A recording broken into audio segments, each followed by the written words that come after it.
growing up as a kid here, being mentored by some of the greats in my film JazzTown, that's exactly one of the major differences between other cities. Is there's a relaxation, there's a warmth, there's a sense of community.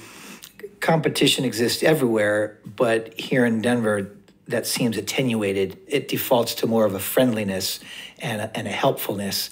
And that comes across in musicians inviting other musicians up to the stage to either share or to learn.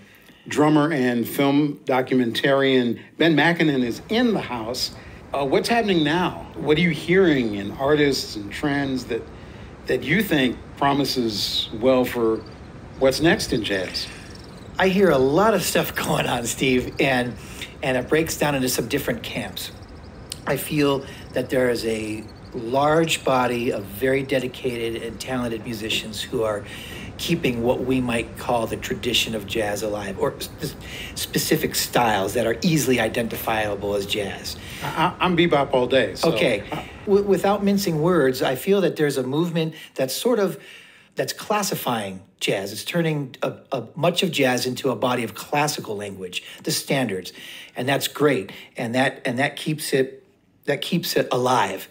There's a body of musicians who are trained in that tradition, who are, to my ear, doing what the old greats, what Dizzy Gillespie, for example, did by introducing Cuban music into an established jazz idiom. Yeah. There are contemporary players who really have an ear towards whatever it is, other global musics, to the influence of hip hop and rap, modern forms of electronica, spoken word, poetry, just more modern sounds, less obvious swinging rhythms, tang, jang, dang, but conceptually and spiritually grounded completely in jazz.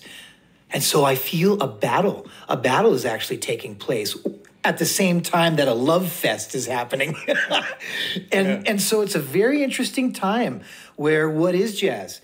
And again, my film JazzTown goes into what is jazz, the way that the great drummer Art Taylor's book, Notes and Tones, delved into this back in the late 60s when he interviewed his peers, Miles Davis and Coltrane, and asked them what is jazz. You get so many different answers from so many of the same master musicians on the same high level.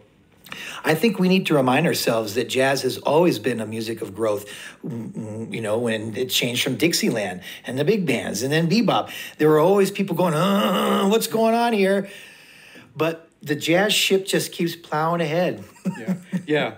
It's challenging. I think we went through a pretty locked and loaded few decades where it was bebop and hard bop and everything that happened after the old dance bands. And we and the academic scene standardized that, the fake book. It was all about hitting like Joe Henderson or Miles. And if you're good, and Horace Silver and these great musicians, Charlie Mingus.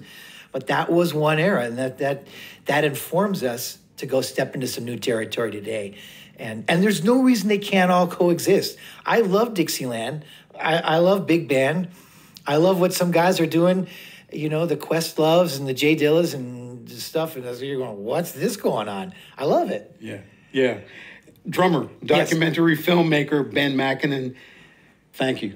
Really? Thanks, Ben That's Makinen. all? That's it. Thank you for having me in these glorious and sanctified new studio digs at KUVO.